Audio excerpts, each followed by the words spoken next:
Hey everyone, I'm Jason, and this is your commentary on Exodus chapter 14. Then the Lord spoke to Moses. He said, "Tell the people of Israel to turn back. Have them camp near Pi-Hahiroth, between Migdol and the Red Sea. They must camp by the sea, right across from Baal-Zephon. Pharaoh will think, the people of Israel are wandering around the land. They don't know which way to go. The desert is all around them. I will make Pharaoh's heart stubborn. He will chase them. But I will gain glory for myself because of what will happen to Pharaoh and his whole army. And the Egyptians will know that I am the Lord." So the Israelites camped by the Red Sea. The king of Egypt was told that the people had gotten away. Then Pharaoh and his officials changed their minds about them. They said, "What have we done? We've let the people of Israel go. We've lost our slaves and all of the work they used to do for us." So he had his chariot made ready. He took his army with him.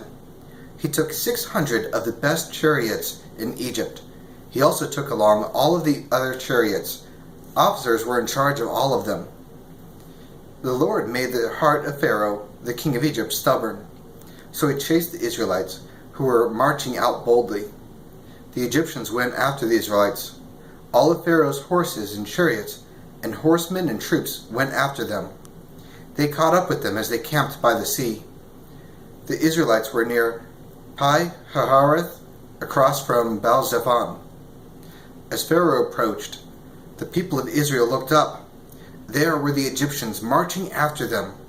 The Israelites were terrified. They cried out to the Lord. They said to Moses, "Why did you bring us out to the desert to die? Weren't there any graves in Egypt? What have you done to us by bringing us out of Egypt? We told you in Egypt, 'Leave us alone. Let us serve the Egyptians.' It would have been better for us to serve the Egyptians than to die here in the desert." Now, it's a very short period of time. They just left Egypt. They saw God do all of the miracles, and at this moment they're afraid. They're not paying attention to God anymore. They're focusing on the wrong thing. They're focusing on the Egyptians. Moses answered the people. He said, "Don't be afraid. Stand firm.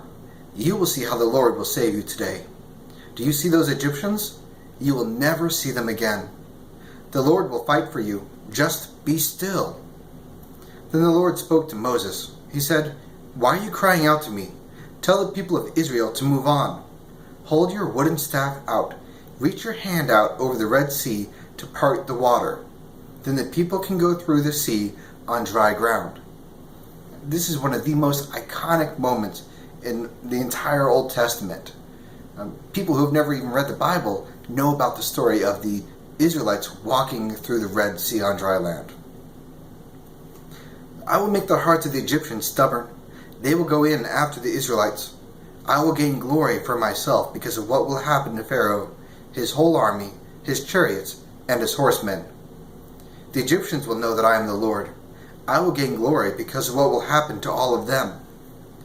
The angel of God had been traveling in front of Israel's army. Now he moved back and went behind them.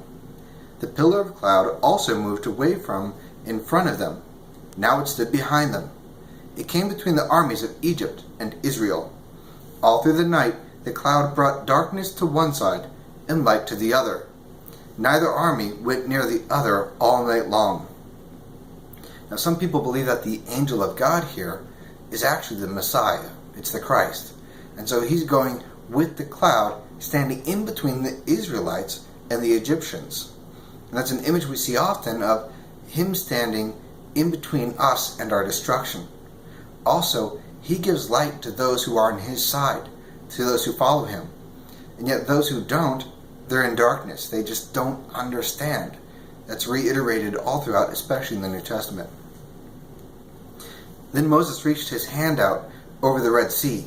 All that night the Lord pushed the sea back with a strong east wind. He turned the sea into dry land. The waters were parted. The people of Israel went through the sea on dry ground. There was a wall of water on the right side and on their left. The Egyptians chased them. All of Pharaoh's horses and chariots and horsemen followed them into the sea. Near the end of the night, the Lord looked down from the pillar of fire and cloud. He saw the Egyptian army and threw it into a panic. He kept the chariot wheels from turning freely. That made the chariots hard to drive. The Egyptians said, "Let's get away from the Israelites. The Lord is fighting for Israel against Egypt." Then the Lord spoke to Moses. He said, "Reach your hand out over the sea. The waters will fall back over the Egyptians and their chariots and horsemen." So Moses reached his hand out over the sea. At sunrise, the sea went back to its place. The Egyptians tried to run away from the sea, but the Lord swept them into it. The water flowed back and covered the chariots and horsemen.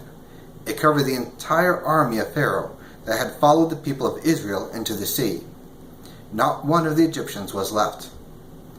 But the Israelites went through the sea on dry ground. There was a wall of water on their right side and on their left. That day the Lord saved Israel from the power of Egypt. Israel saw the Egyptians lying dead on the shore. The Israelites saw the great power the Lord showed against the Egyptians. So they had respect for the Lord. They put their trust in him and in his servant Moses. They were afraid of what the Egyptians would do. Even though the Israelites were in the millions, they were an army of themselves. But this time, they didn't have to lift a finger. They didn't have to fight at all. The fight wasn't theirs. It was the Lord's. And the Lord protected them and took care of them. It required two things of them. One, to stand still and not run in panic. And two, when God says move, for them to obey and to move. That is it for our commentary on Exodus chapter 14. Thank you so much for joining me, and I will see you guys next time.